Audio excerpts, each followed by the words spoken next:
saveur divine. Cette bonne nouvelle du royaume sera prêchée dans le monde entier pour servir de témoignage à toutes les nations.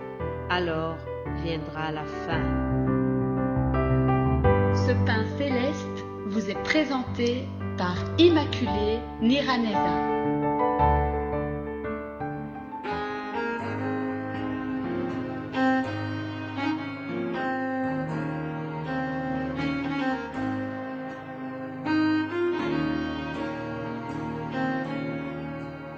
Bienvenue très chers amis à l'écoute de cette émission. Que le nom de l'Éternel soit loué. Je vous accueille tous chaleureusement dans la saveur divine. J'espère que vous allez bien. Alors, rendons grâce au Seigneur qui nous donne encore le souffle de vie aujourd'hui. C'est une grâce, chers amis. C'est une grâce de se lever en ayant la paix. Un jour, ça peut changer. Alors, tant que nous avons la tranquillité, nous devons toujours honorer le Seigneur et surtout le remercier pour cela. Cette semaine, comme vous le savez, nous avons le thème qui nous parle de ceci. Au temps fixé de Dieu, il exauce la prière. Aujourd'hui, nous allons voir comment Dieu a exaucé la prière du peuple d'Israël. Ils avaient souffert pendant plusieurs années. Mais Dieu a entendu leurs prières, leurs souffrances. Exode 3 au verset 7, je lis ceci. L'Éternel dit, j'ai vu la souffrance de mon peuple qui est en Égypte et j'ai entendu les cris que lui font pousser ses oppresseurs, car je connais ses douleurs. Je suis descendu pour le délivrer de la main des Égyptiens et pour le faire monter de ce pays dans un beau et vaste pays, dans un pays où coule le lait et le miel, dans les lieux qu'habitent les Cananéens, les Héthiens, les Amoréens, les Phéréziens, les Évésiens et les Jébusiens. Voici les cris d'Israël sont venus jusqu'à moi, et j'ai vu l'oppression que leur font souffrir les Égyptiens. Maintenant, va, je t'enverrai auprès de Pharaon, et tu feras sortir d'Égypte mon peuple, les enfants d'Israël. Alléluia. Amen. Chers amis, nous venons de lire un extrait de ce passage donc, qui nous montre comment Dieu a entendu la souffrance du peuple d'Israël.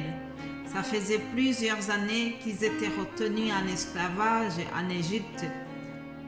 Le passage nous dit qu'ils ont passé 430 ans. Il faut corriger, certaines personnes pensent que c'est 400 ans, mais c'est 430.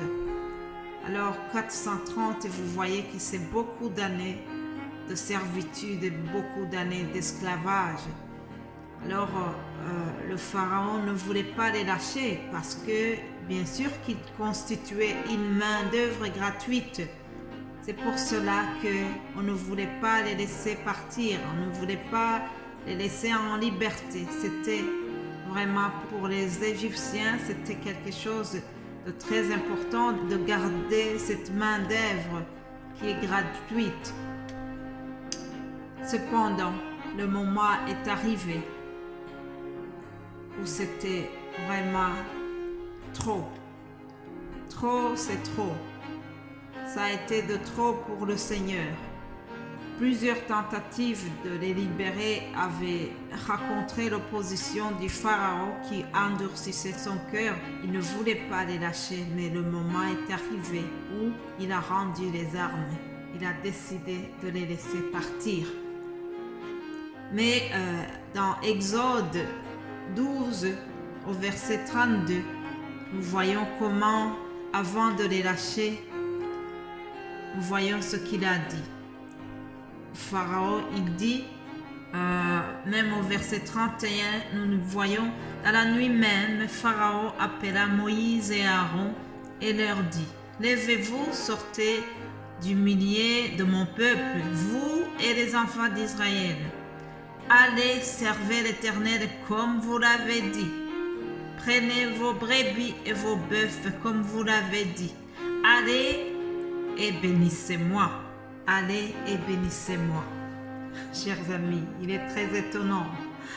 Ils ne voulaient pas les lâcher. Et quand même, ils demandent la bénédiction de leur Dieu. Ah, il s'est rendu compte que le Dieu du peuple d'Israël est très fort. Alors, il les lâche, mais il demande quand même qu'ils soient aussi bénis. Plaise à Dieu que nos ennemis sachent la puissance de notre Dieu. Vous savez, même le diable sait bien que notre Dieu est fort. Oui, il est conscient de cela. Alors, lisons aussi Exode 12:40 où il est écrit « Le séjour des enfants d'Israël en Égypte fut de 430 ans. Et au bout de 430 ans, le jour même, toutes les armées de l'Éternel sortirent du pays d'Égypte. Cette nuit sera célébrée en l'honneur de l'Éternel parce qu'il les fit sortir du pays d'Égypte. » Alléluia. Cette nuit-là, ils ont été libérés et le peuple a reçu une recommandation de célébrer cela en mémoire de leur libération. Il est important aussi que nous puissions nous rappeler toujours du jour où nous avons été libérés de l'esclavage du péché. Il est très important, cher ami, toi qui m'écoutes, si tu as reçu le Seigneur dans ton cœur, il est très bien de se rappeler de ce jour où tu as accepté le Seigneur dans ton cœur, le jour où tu as décidé d'abandonner définitivement le péché, le jour où tu as décidé de cheminer avec Dieu. C'est très important de commémorer cela. Alléluia.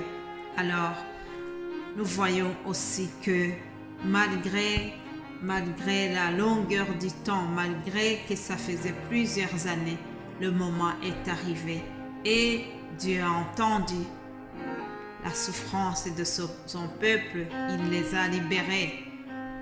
Je ne sais pas combien de temps ça fait, combien d'années que tu viens de passer dans la prière quelconque, combien d'années tu viens de passer dans une souffrance quelconque, mais aujourd'hui, je suis mandatée pour te dire que quelle que soit la longueur du temps que tu viens de passer, Dieu est prêt à te libérer. Dieu est prêt à t'exaucer.